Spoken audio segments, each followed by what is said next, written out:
Whether we're driving, using public transportation, or searching for buried treasure, we all use maps on a regular basis. Maps help us visualize complex information in a way that's much easier for us to understand. Nowadays, maps are made with satellites and computers, and we get the beautiful images that we see on Google Earth. But they used to be hand-drawn by cartographers. While we normally think of cartographers as making maps of the world, I'm a different type of cartographer. My name is Justin Finkle, and my research at Northwestern University focuses on making a map of something a little bit smaller than the world, a human cell. Let's consider how maps used to be made. Without satellites, even up to less than a century ago, we had to make maps in separate pieces and then assemble them to get a complete picture. Sadly, this is still how biological maps are made today. They're stitched together from many different experiments, like Frankenstein's monster, and they're just as scary. Maps take a long time to make this way, and they're often complicated, confusing, they don't provide a lot of information, and they're not very accurate. Additionally, with bad maps, we won't be able to figure out exactly where we need to go, and they might lead us to make some bad conclusions, like maybe that the world is flat.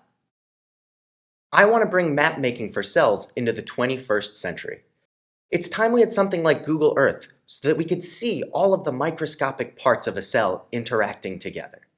Luckily, we have great experimental techniques that allow us to take a snapshot or satellite image of cells and all of their interacting parts, except without an actual picture.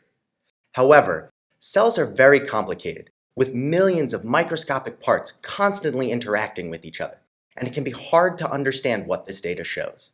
I employ powerful mathematical and computational tools that allow us to interpret this data.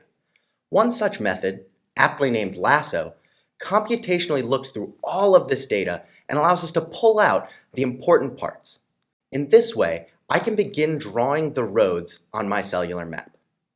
So what can we do with an accurate map of cells? Just like our transportation system, where there's construction and sometimes bridges collapsing, things can go wrong in a cell, and parts that are supposed to interact are no longer able to, leading to diseases like cancer.